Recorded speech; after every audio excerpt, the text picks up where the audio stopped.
to Unlock Your First Six Figures morning show. I'm your host, Shay Cannon. I'm an award-winning fractional chief operating officer, award-winning, okay? I have an exclusive clientele of 6 and 7 figure CEOs. However, my mission is to serve people just like you, entrepreneurs and small business owners who are spinning their wheels and struggling to get to their first 6 figures in business. I show you how to make the money and create time freedom. That's make the money and create time freedom. My freedom, the short version is I live in Mexico. Okay. I live and work my business from anywhere in the world, and I'm currently in Mexico. All right. So we call this little, we've already had our blog talk. So we've revealed the topic of the day, but all week we have been talking about the psychology of sales, the psychology of sales. Now, what is that? It is, well, we know the psychology is the study of human behavior. So this is human behavior as it comes to purchasing or buying, right? And so we as small business owners can take advantage of human behavior when it comes to buying and selling. So it's not con artistry. There is a difference. We don't have malintent. We're not trying to deceive. We're not trying to, take advantage. And what we are trying to do is our job, which is your job, if you did not understand, as a business owner, is to get someone to buy your product or your offer, okay? So your job is to get a yes or a no. When you offer it for sale, your job is to get a yes or a no. If you get a no, we respect the no, okay? If you get a yes, yay, we get to service them and give them a transformation. But if you don't get a yes or a no, your job becomes getting them off the fence, okay? And so psychology of sales are tactics and strategies that we can use to help them get off the fence, help them to make a decision, yes or no, right? Now, I don't know if you realize this, but huge corporations have spent billions of dollars, millions of dollars, right, in the study of human behavior as it comes to buying and advertising, all of these things. They are using these strategies, and that's why they're making big money. We are small businesses. We can't afford to leave money on the table. So that's why you can't afford not to be using the psychology of sales strategies, okay? On Monday, we talked about 3, framing and context, plus comparison and contrast, plus social proof, okay? Tuesday, we talked about 3 more, emotional appeal, plus urgency, plus FOMO, okay? And yesterday, on Wednesday, we talked about visual hierarchy, plus anchoring with price, okay? Today, we're introducing our final 2, and it's the 2 R's of the crew. So reciprocity and risk reduction, okay? Reciprocity and risk reduction. Reciprocity refers to offering your audience something of value and human nature, making them feel like they have to then offer you something in return. That's reciprocity, right? Our human behavior is that if somebody gives us something, we make a mental note, keep an accounting, we do something, if not immediately, give them something back, right? Immediately. Right? So someone gives you something of value, you think about what something of value can you give them back? So reciprocity. Now, how that works in sales is you give them something of value for free or for little or nothing. And when you offer the next thing, they feel as though they have to buy it. Okay. Now, everybody don't have a strong pull for reciprocity, but it's still a pull. So we have to use it. Also, you got risk reduction. Okay. This is where we get guarantees, warranties, trial periods, and all of that. Because what are we doing? We're alleviating the feeling of regret. We're alleviating, maybe I shouldn't try to say that word this morning. We're alleviating the feeling that there's a risk involved with giving you the money for what you're selling. Okay. So reciprocity, risk reduction. Let me go back to reciprocity for a minute. Reciprocity is why we have lead magnets, right? I want to give you something of value to get something of value from you. So I give you this free something of value and you give me your email address, knowing that I'm going to be talking to you via your email and selling to you via your email, right? So that's a small, like a soft use of reciprocity.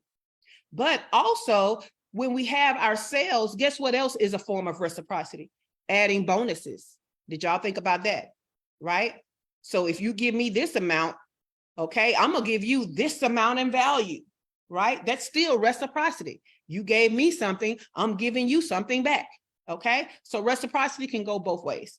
All right, So now that you know what reciprocity is, what I want to know, ladies, is how are you going to use reciprocity and risk reduction in your business? And I'm going to start with Heather. And thank you, Heather. My earrings are beautiful. They are beautiful. They go with my little shirt. Y'all see my shirt? I needed some color today. I needed some color. Well, it looks good on you, friend. Thank you. Thank you. So I offer reciprocity. If people pay in full, they get bonuses, right? Yeah. For the, hold on, there's a truck. 1 second. Okay. We can't hear the truck though. Oh, you couldn't hear it? Okay. So if they pay in full for the writing program, they get bonuses. If they do the payment plan, they do not, right? Like that's just how it goes. Yes. In terms of like the guarantee, I don't really offer guarantees or anything. I have a no refund kind of policy. So like, I don't know how to fit that in. Like, I don't know. I'm stuck on it.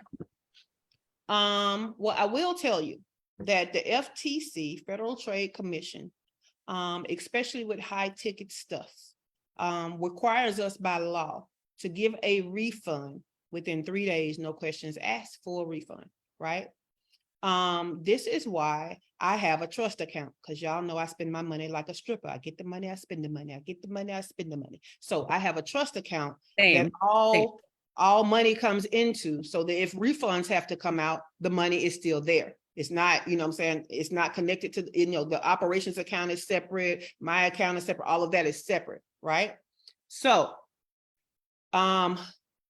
you need to make sure that you're honoring that. Now, how you can use that to your advantage in marketing, since you got to do it anyway, right? You can just tell them, hey, I have a 3-day, no worry, no reason, full refund policy. You know what I'm saying? They don't know about the FTC. You got to do it anyway. You might as well use it in your marketing as something that is a true thing, right? That makes sense.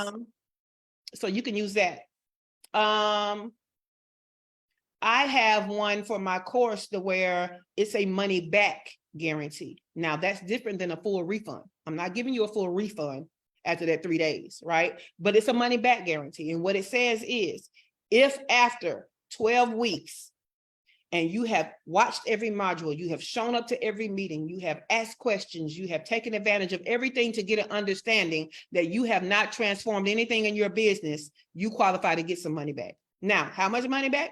I'm going to decide that by who it is, how much have they consumed, all that kind of stuff, right? Is it their fault that they haven't gotten a transformation, or is it mine? Now, on the rare occasion, sometimes you got somebody that slipped through that you really could not help, like your program is not for them. And you need to honor the fact and be in integrity and give them some money back. Now, some money, because they have still gotten some knowledge and you can't get that knowledge back, right? So things like that. So if nothing else, use the FTC 3 days. Okay. All right. Glow, can I ask you just a quick question? Yes. So when you are saying some money, like I think you answered most of it, but when you're thinking about somebody who's gone through your 12-week program, like, is there a formula for how you determine how much you'll give back? Like, if it's not somebody who slipped through the cracks, but let's say they've gone through 7 of the 12 modules. I don't know how many modules there are. I'm just making this up, but like 7 of the 12 modules, they didn't feel like it was working. So they just decided not to keep going. Like, do you have a formula for that?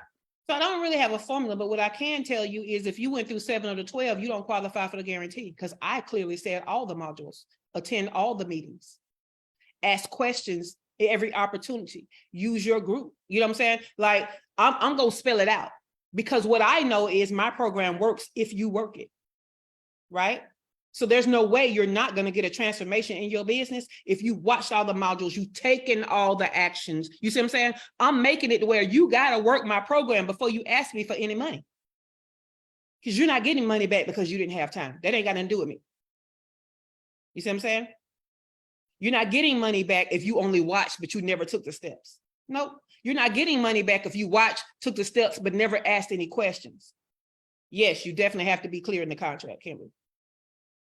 Okay. Any guarantee you have should be in contracts. So yeah.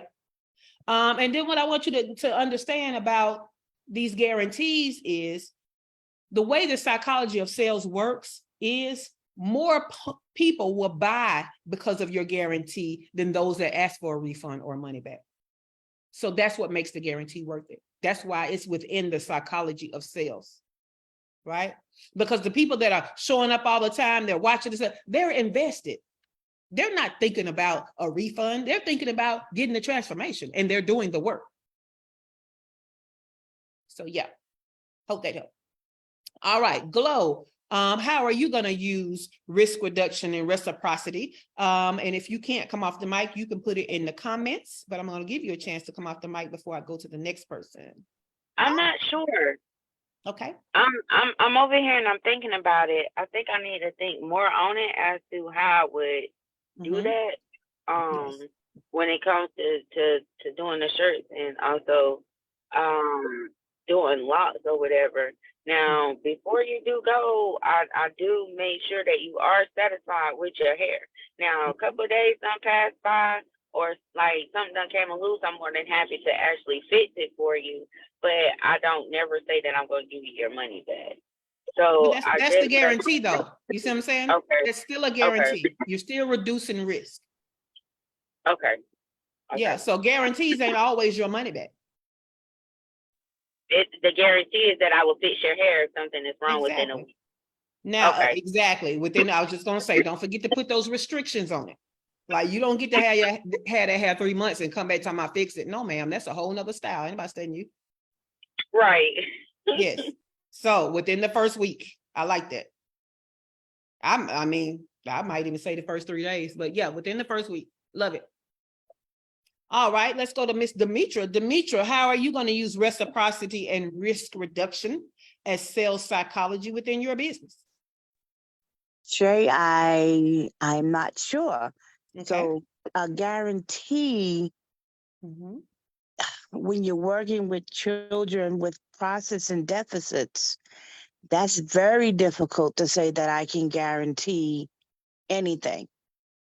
Well, actually, it's not. That's why you do assessments, right? So you're not guaranteeing a particular outcome. You're guaranteeing progress. Correct. That is correct. There you go. There you go. Okay. Wow. She like, yeah, that's it right there. All right. Let's go to Miss Dania. Dania, how are you going to use reciprocity and risk reduction as psychology of sales in your business? Oh, I forgot Dania doing something, y'all. My bad. Y'all be telling me when y'all can't come to the mic, and I sure forget every time. Kimberly, let's go to you. How are you going to use reciprocity and risk reduction? I think if I'm understanding it correctly, I think it's almost like the same thing. Like if they take whatever course, or if they hire me as a for their customer, client, then if they follow the instructions that I give, if they do what I tell, what I provide, and they complete everything, then there's, you will be guaranteed to have an outcome, a better outcome.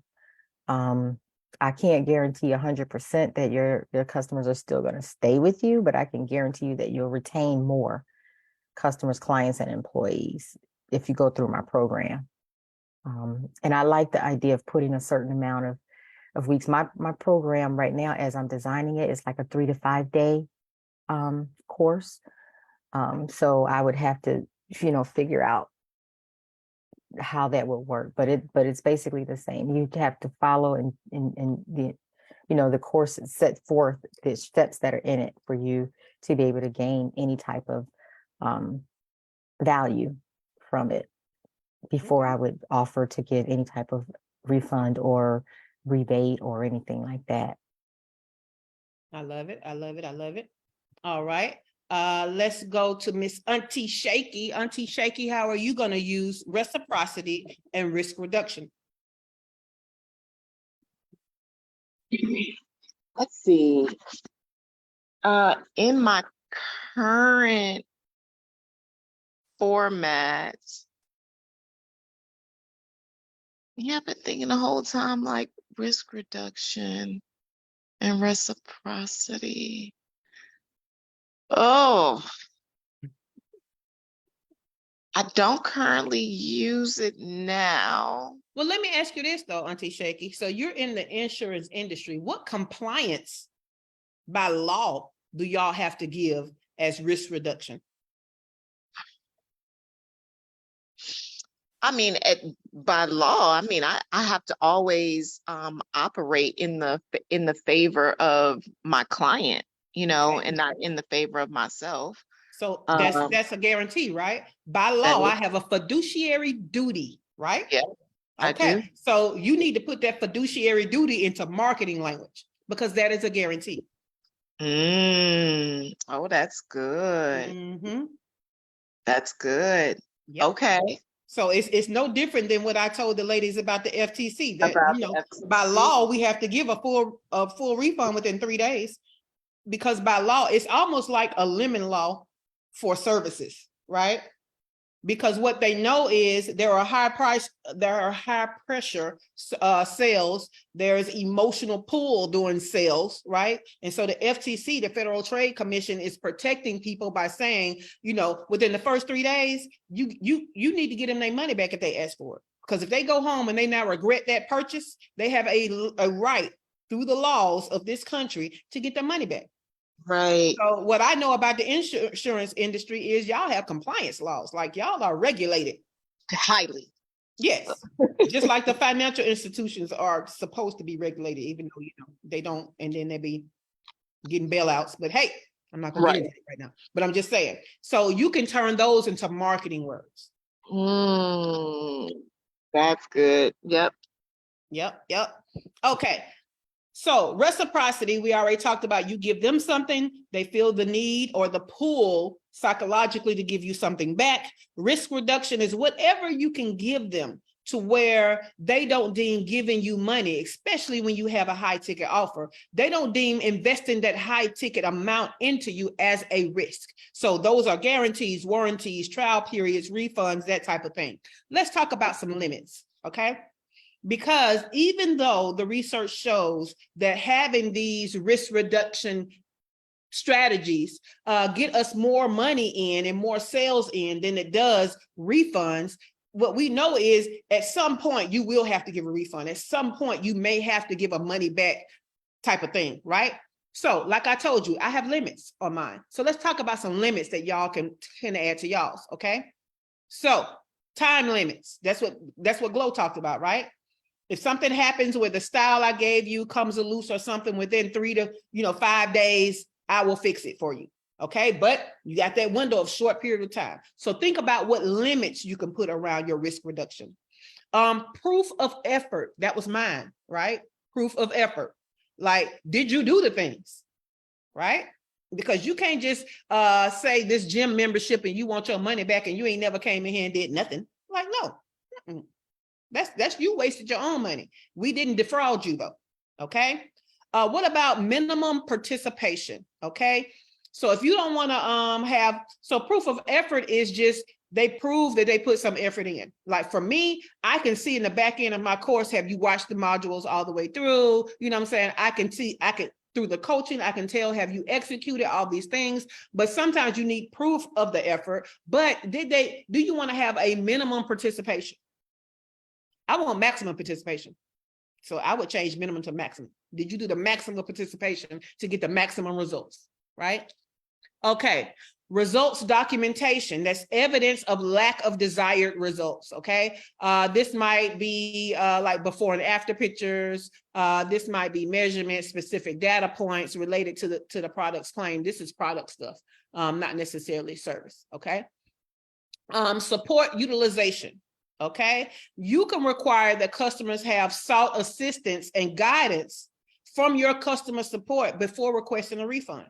So a part of mine, if you remember, is have you taken every opportunity to ask questions? Right?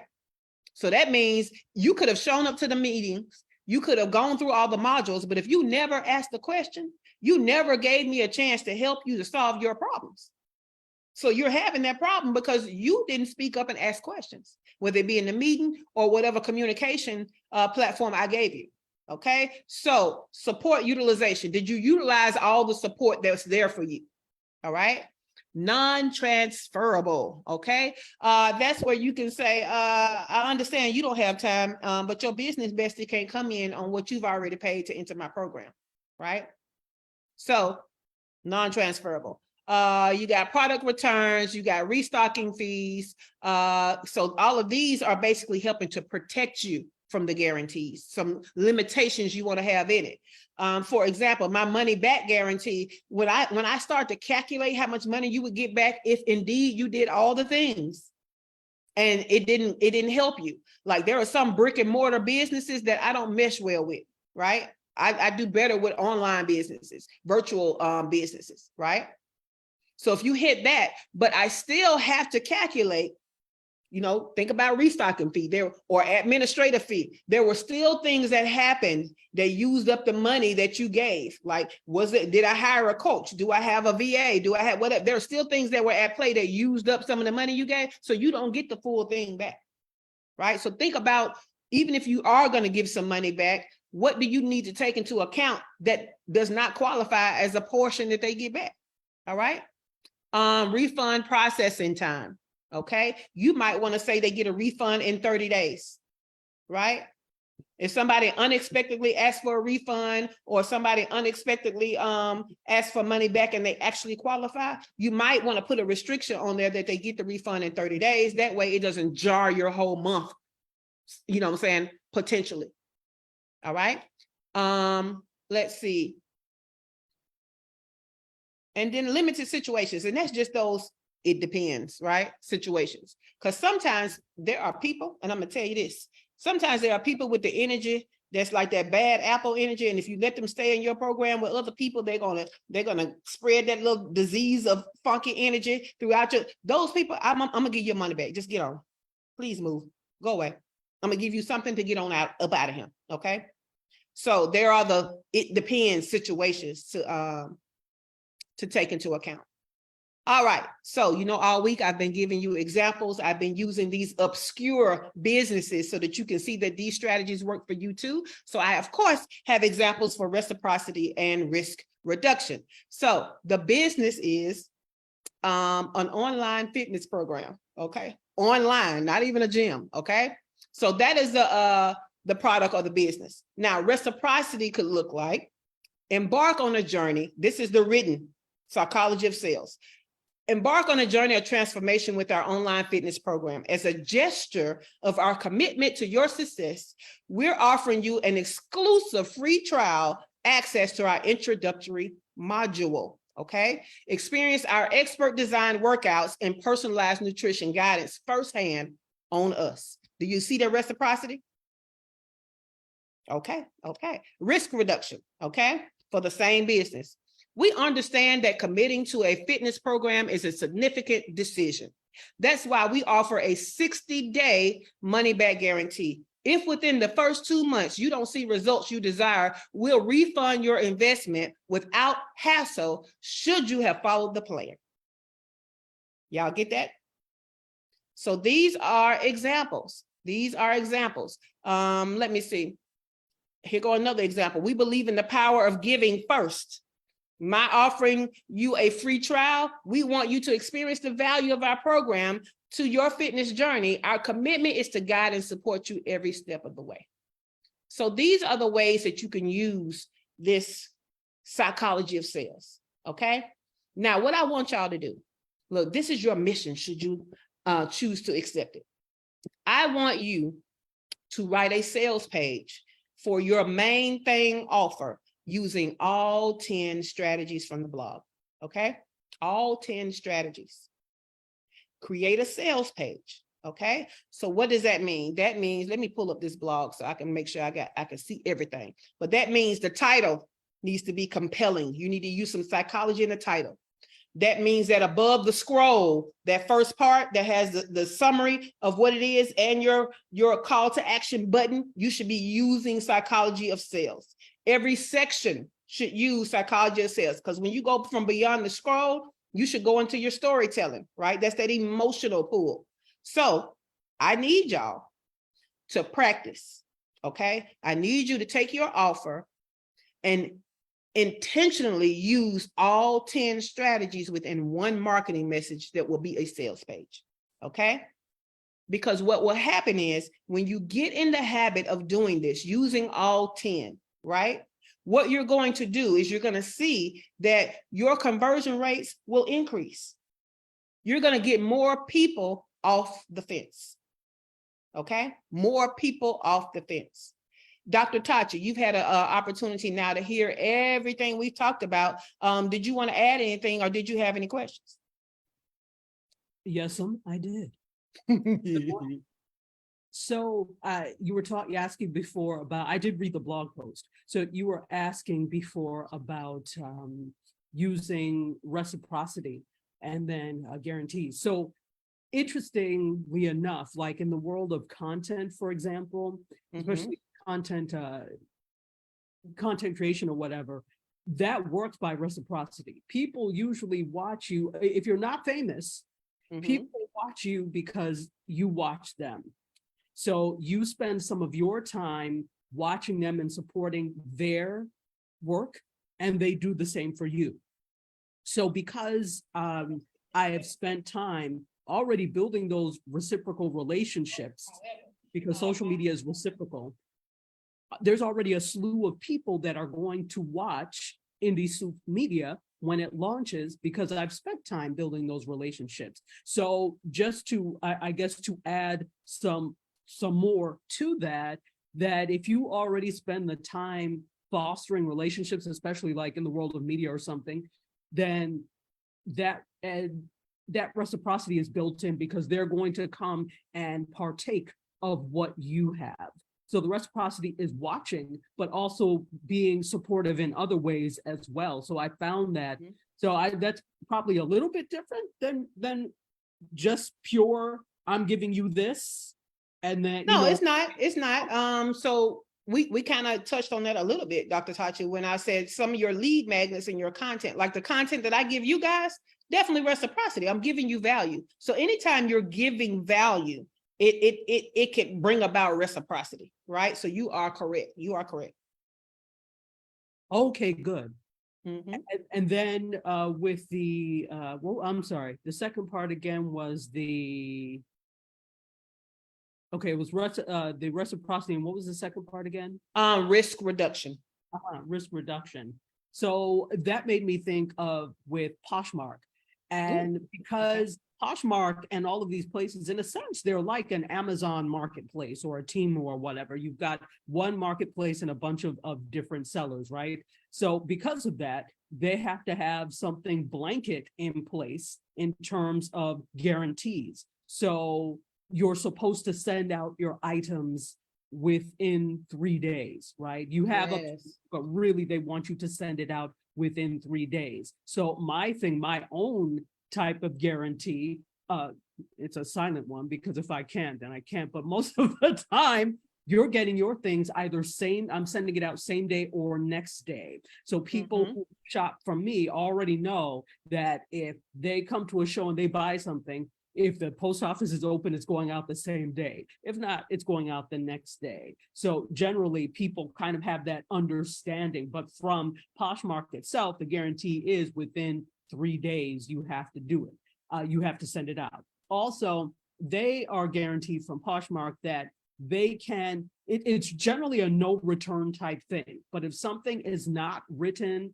or that something you receive is not as it was in the listing, then you're entitled to put in to get your to get a refund or a return. But generally it's not. But you know that there's safety in the fact that you're protected as a seller because of that. Also that your information won't be sold, etc. So there are a bunch of guarantees that they have in place that we don't have to worry about as sellers.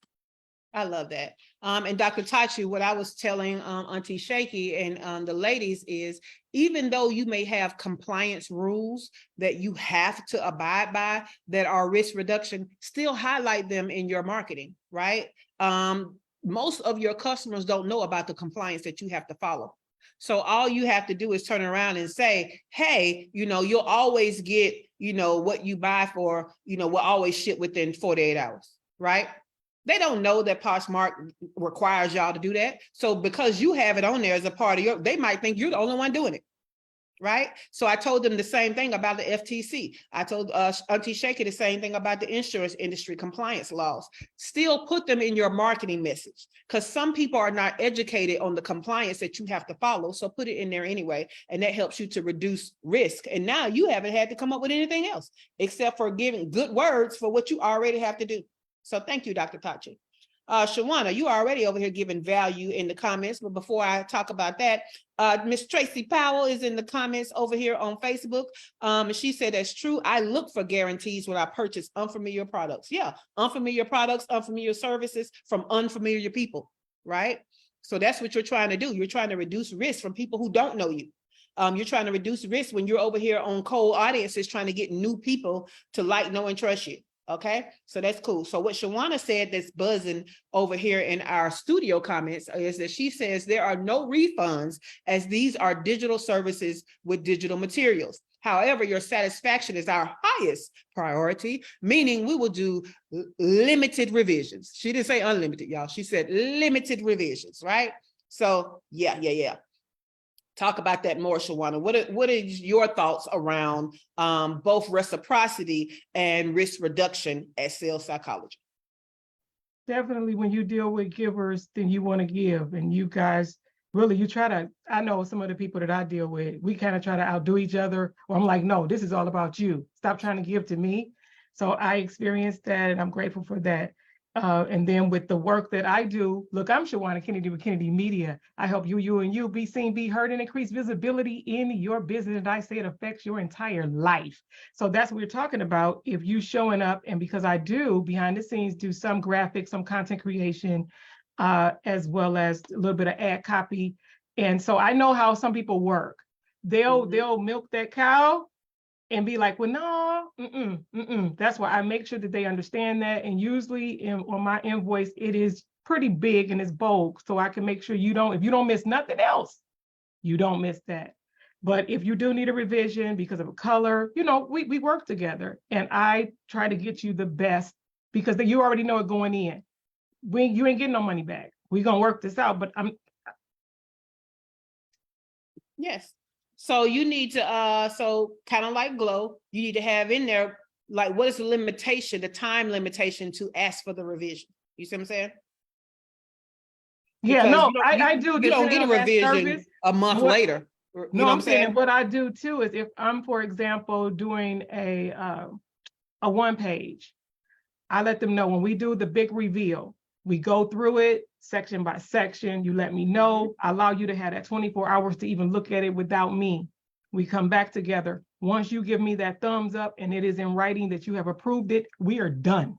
And I let you know that this is a one-time, whatever those things are. There is no comeback. I am not your webmaster. I am not the person that's updating all of that because people do. They really, really do. They think if you do any of that, they really be thinking like, what? No, you my person to update. No, I'm not. This is a one-time job. But guess what, though? That's why you need to have offboarding. When you make it clear that the service has ended, right? You make it clear that to get changes, it could be this much. You can even offer a discount. Like if you want another change, or you want an update, or you want to do the service all over again within this amount of time, you can do it at this price, right? To go ahead and get them back in the door. But yeah, that's why you offboard people. So that they know, it's ended. We don't have a maintenance plan. However, you know what I'm saying? Be very clear in the communication. I've added the maintenance part in some of the proposals to let them know that is an additional service, but you are correct, part of the yeah, but they're not thinking about maintenance of something they haven't gotten yet in the proposal, right? So I'm not telling you take it out of proposal. I'm telling you in the offboard and remind them maintenance is not included. If you would like to get into the maintenance plan, it is this. You see what I'm saying? Like that's the prime time to bring it up. You're correct. Yes, ma'am. Cool beans. Let's go back through these psychology of sale 10 strategies we talked about this week. Framing and context, comparison and contrast, social proof, emotional appeal, urgency, FOMO, visual hierarchy, anchoring with price, reciprocity, risk reduction. So you can go to shaycannon.com/sales. That's SALES for the full blog post with all 10 and the definition of all 10.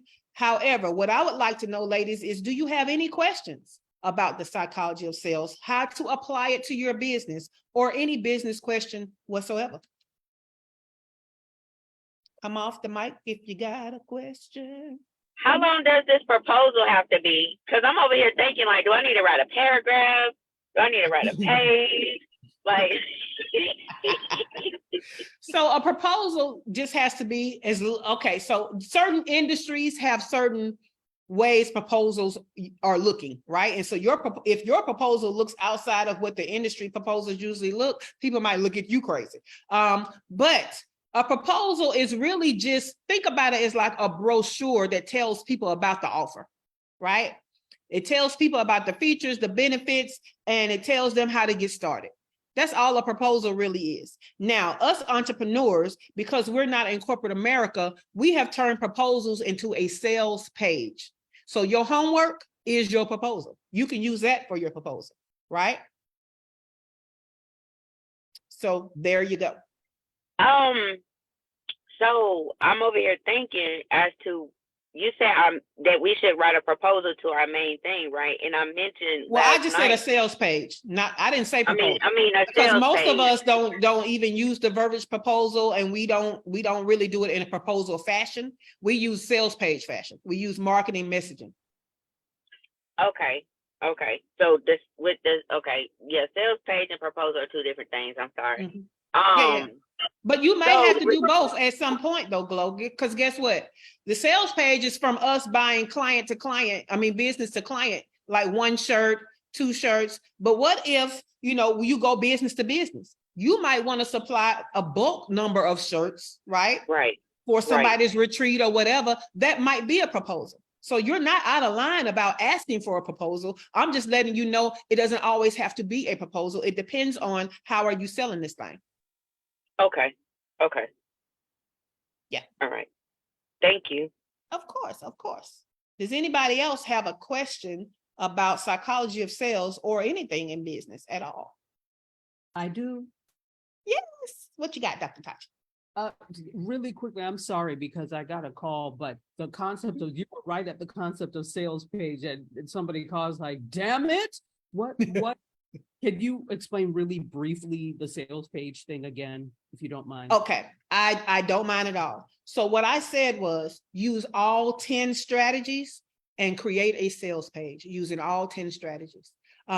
Because even the title of something needs to be compelling, right? Your above the scroll needs to use psychology of sales. And that's the summary of what you are selling. The kind of the hook, and already have a call to action button.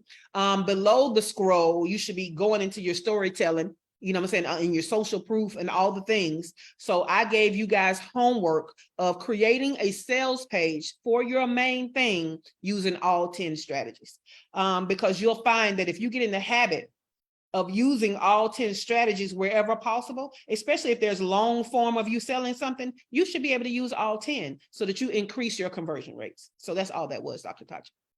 So with the sales page, is that something that is a landing page? Is that a website?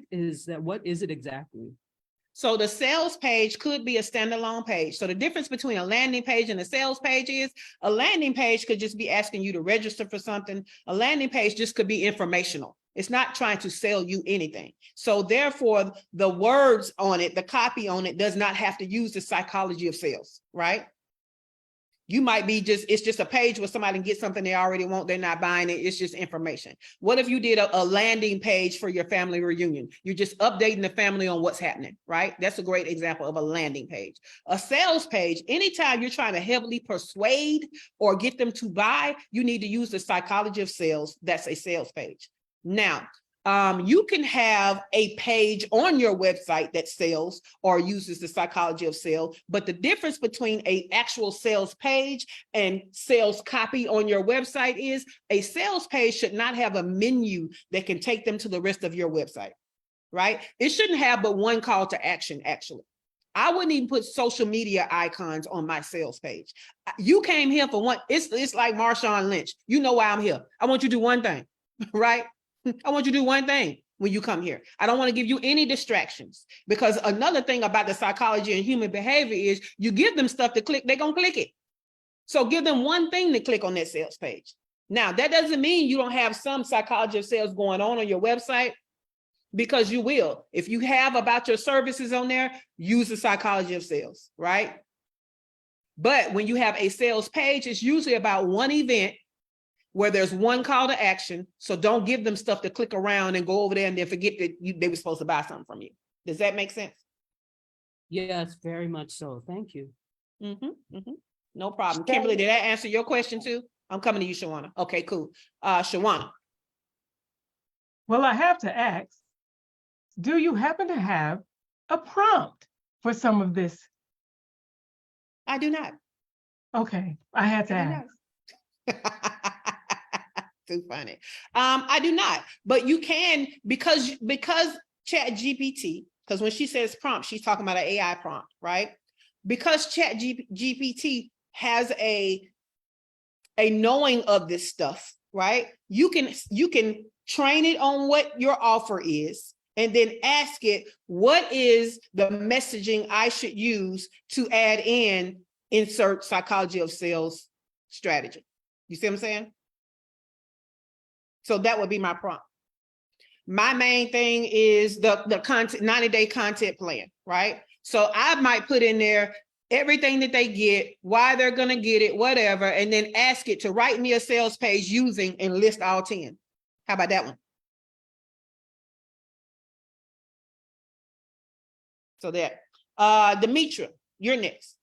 Are we posting this anywhere, or it's just for us to work on? Just for you to work on, and then look at what you come up with intentionally using the psychology of sales, and then look at your sales page and see the difference.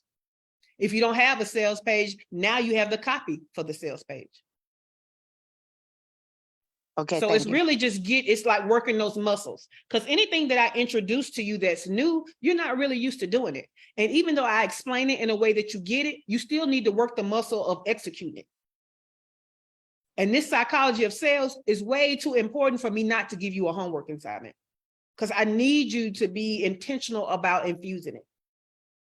Because sometimes what happens is we know we need to put a page up for something we want to offer. We don't take the time to be intentional about that page, and then we wonder why it's not converting. Most often, you've only put the features up there. You're going to get this, you're going to do that. And then you send people to the page, but they have not even heard you story tell. They've not heard you give anything. And you're sending them to this page. There's no emotional pull. There's nothing. I'm going to tell you, my cart pages usually only have benefits. I mean, the features. But you get to my cart page because I've already done psychology of sales before I sent you there. Now, the difference between the cart page and the sales page is the cart page is directly in my payment system. I be using them things as like landing pages, but it's right there where it's asking you for the credit card, right? What was you going to ask, Chloe? So, being that we're talking about like the websites or whatever, and with me being again a podcaster and with my website, and I also have I guess like an ebook, if you want to call it, in regards with how you want to start your podcast or whatever. Well, and you're saying like when you're getting them to the cart, is that something that I should put on like on the front of my web page, like with people that's actually coming to visit my website and be like, oh, so do you want to start a podcast and blah blah blah blah blah? Yes. Okay.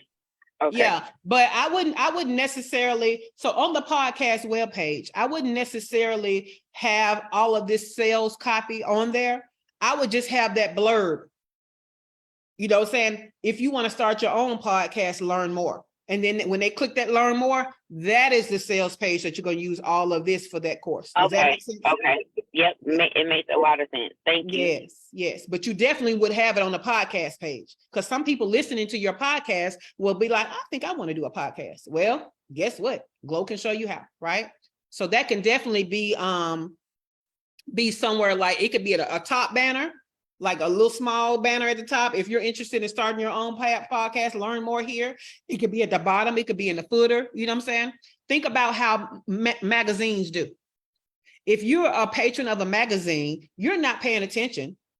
But guess what? There are opportunities throughout the magazine to advertise with that magazine, right? So if it's a digital magazine, it's probably down in that footer where they say, learn more about advertising with us or advertise with us. You see what I'm saying? Yes, ma'am. Yeah, same thing. All right. Did I leave anybody out? Did I get everybody?